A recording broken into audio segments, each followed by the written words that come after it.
नमस्कार दोस्तों, मेरा नाम भव्य मंगला है। मैं IATF क्वालिफाइड ऑटर हूँ। पिछले 19 साल से ऑटोमोटिव सेक्टर में ऑडिट कर रहा हूँ। एक और बेहतरीन टॉपिक लेके आऊँ कि क्या की डिफरेंस है बिटवीन मेंटर एंड कोचिंग।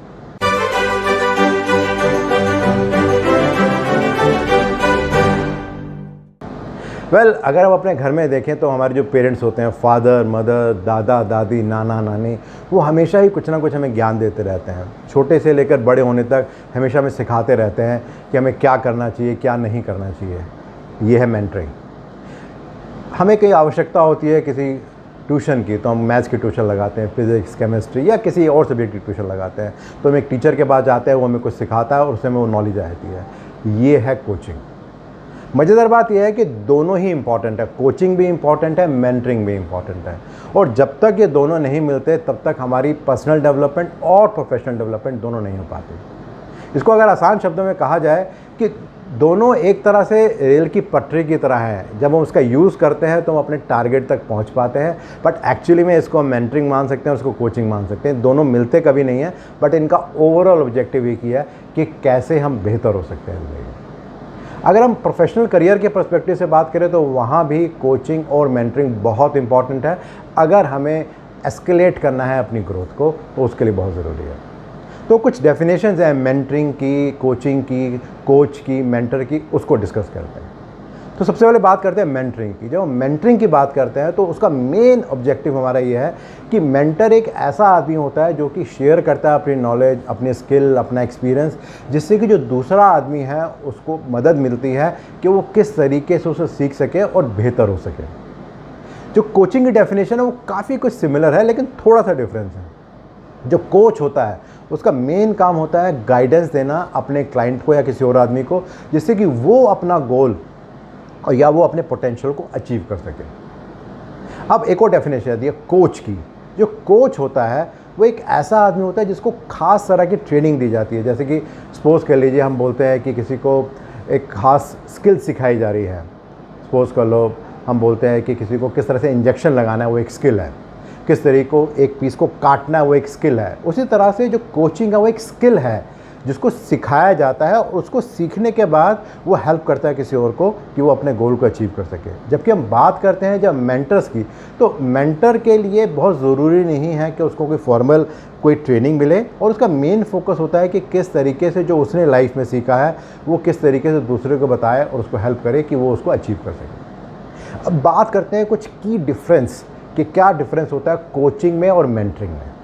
तो उसमें जो सबसे पहला पॉइंट आता है वो बात करता है with respect to time frame, कितना टाइम लगता है। तो जब हम बात करते हैं कोचिंग की तो जनरली वो बहुत शॉर्ट टाइम फ्रेम के लिए होता है। जनरली 3 महीना, 6 महीना या 1 साल के लिए होता है, और उसमें हमें एक सर्टन टारगेट को अचीव करना होता है। जब हम बात करते हैं मेंटरिंग की तो ये लॉन्ग टर्म रिलेशनशिप होती है। जैसे कि मैंने आपको पेरेंट्स के बारे में बताया कि लाइफ लॉन्ग आपकी मेंटरिंग हो सकती है अगर आप चाहते हैं तो। जो दूसरा पॉइंट आता है वो बात होता है फोकस का, कि हमारा फोकस कहाँ पे होता है।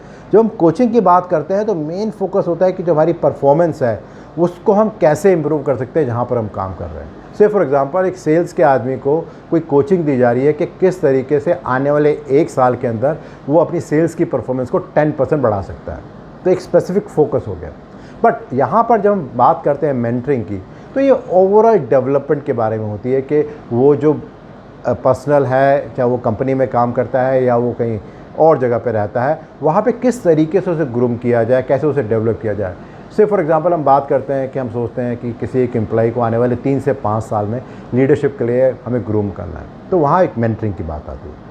जो तीसरा एक की डिफरेंस है वो स्ट्रक्चर में है। जो स्ट्रक्चर मीन्स किस तरीके से सारा काम होता है।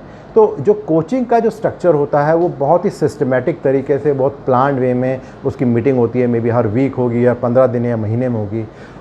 उसकी जगह पे जब मेंटरिंग की बात करते हैं तो वो बहुत इनफॉर्मल, कि आप कहीं भी मे बी लिफ्ट में चलते हुए आपने बात कर ली या फ़ोन पे कभी बात कर ली, और उसका कोई स्पेसिफिक टाइम फ्रेम नहीं होता है जनरली। जब हम बात करते हैं एक और डिफरेंस की, वो एक्सपर्टीज़ के बारे में है। तो जनरली जो कोच होता है उसको जब हायर किया जाता है तो वो एक्सपर्ट होता है, उसको कोई सर्टिफिकेट मिला होता है कि हाँ वो क्वालिफाइड है कोचिंग देने के लिए। से for example presentation skill, may be interpersonal communication, और कुछ भी हो सकता है। बट वहाँ पर जहाँ पे हम मेंटर की बात करते हैं तो प्राइमरीली वो घर का कोई बड़ा सदस्य हो सकता है, ऑर्गेनाइजेशन में कोई सीनियर हो सकता है, मे बी उसको बहुत साल का एक्सपीरियंस है, नॉलेज है, उन सब के बेसिस पे वो हो सकता है। जब हम एक और डिफरेंस की बात करते हैं कि एजेंडा, हमारा टॉपिक क्या रहता है, तो प्राइमरीली जो कोचिंग होती है वहाँ पे जो एजेंडा बनता है कि हमें क्या अचीव करना है, ये कोच और कोची दोनों मिल के बनाते हैं कि भाई ये अचीव करना है। But in case of mentoring, जो मेंटी है वो डिसाइड करता है उसको क्या अचीव करना है और वो हेल्प लेता है मेंटर की कि कैसे उस एजेंडा को वो अचीव कर सकता है। एक और की डिफरेंस है वो क्वेश्चंस के ऊपर है कि जो कोच है वो कुछ थॉट प्रोवोकिंग, कुछ ऐसे क्वेश्चन पूछता है जिससे कि जो उसका कोची है वो सोचे कि मुझे इसके लिए क्या करना है, किस तरह से करना है, और जो कंक्लूजन है, जो फाइनल आउटपुट है, वो कोची अपनी तरफ से निकालने की कोशिश करता है।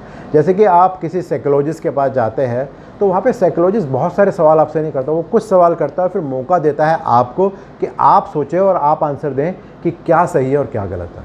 वहीं पर जब हम बात करते हैं मेंटरिंग की, तो वहाँ पर जो मेंटी है वो ज़्यादा से ज़्यादा क्वेश्चन पूछता है और वो कोशिश करता है कि जो मेंटर की नॉलेज है, एक्सपर्टीज़ है, उसको वो ले सके। से फॉर एग्ज़ाम्पल एक मेंटी है और उसको स्टेज का फियर है, उसको डर लगता है, तो वो बहुत सारे सवाल, बहुत सारी चीज़ें पूछ सकता है मेंटर से कि किस तरीके से वो स्टेज फियर को दूर कर सकता है। एक और बात बहुत इंपॉर्टेंट होती है कि इसका रिज़ल्ट क्या आता है, जो आउटकम है वो क्या आती है। तो हमेशा जो कोचिंग का जो आउटपुट होता है वो बहुत स्पेसिफिक होता है, रिज़ल्ट ओरिएंटेड होता है। बट जहाँ पर अगर हम बात करते हैं मेंटरिंग की, तो वहाँ पर ऐसा नहीं होता।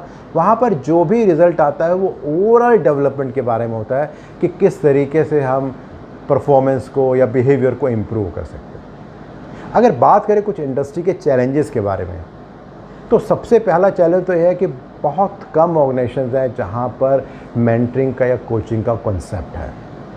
जो दूसरा बड़ा चैलेंज है कि जिन कंपनीज़ में कोचिंग और मेंटरिंग का कॉन्सेप्ट है और उसको इम्प्लीमेंट भी किया हुआ है, कितनी बार ऐसा होता है कि जो टॉप मैनेजमेंट है या और जो सीनियर टीम है वो एक्चुअली में प्रयास करती है इस बात को जानने का कि उससे कुछ फ़ायदा हो रहा है, या वो एक दिखाने के लिए लोगों को है कि हमारे यहाँ पे मेंटरिंग और कोचिंग का कॉन्सेप्ट भी है। तो ओवरऑल अगर मैं समरी करूँ, मैंने बात की क्या होता है कोचिंग, क्या होता है मेंटरिंग, किस तरीके से इनका ओवरऑल ऑब्जेक्टिव होता है कि हम क्या अचीव करना चाहते हैं, किस तरीके से डिफरेंट है, क्या क्या टॉपिक्स हैं जिस तरीके से हम डिफ़ाइन कर सकते हैं कि ये कोचिंग का काम है, मेंटरिंग का काम है, और लास्ट में मैंने बात की कुछ इंडस्ट्री चैलेंजेस की। मेरा जो अगला टॉपिक रहेगा वो इसी ट्रेनिंग की सीरीज़ में रहेगा, और यहाँ पर मैं बात करने वाला हूँ क्या कॉम्पिटेंसी होनी चाहिए ट्रेनर की अगर वो ट्रेनिंग देना चाहता है। रेगुलरली बहुत सारे फीडबैक आ रहे हैं और हेल्प कर रहे हैं अंडरस्टैंड करने के लिए आपकी क्या एक्सपेक्टेशन है। सो प्लीज़ उसको आप कंटिन्यू कीजिए। और अगर आपको लगता है कि इस पर्टिकुलर वीडियो को आपको और डिटेल में जानना और समझना है, तो नीचे आपको एक लिंक मिलेगा, उसे आप क्लिक करेंगे, एक ब्लॉग आपको दिखेगा, वहाँ और डिटेल में जानकारी मिलेगी आपको इस पर्टिकुलर वीडियो के बारे में। अगर आपको लगता है कि इस तरह के ब्लॉग्स और वीडियोज़ यूज़फुल हैं, तो अपने फ्रेंड्स और कोलीग से शेयर भी कर सकते हैं, और मेरे यूट्यूब चैनल और मेरी वेबसाइट bhavyamangla.com को सब्सक्राइब भी कर सकते हैं। धन्यवाद।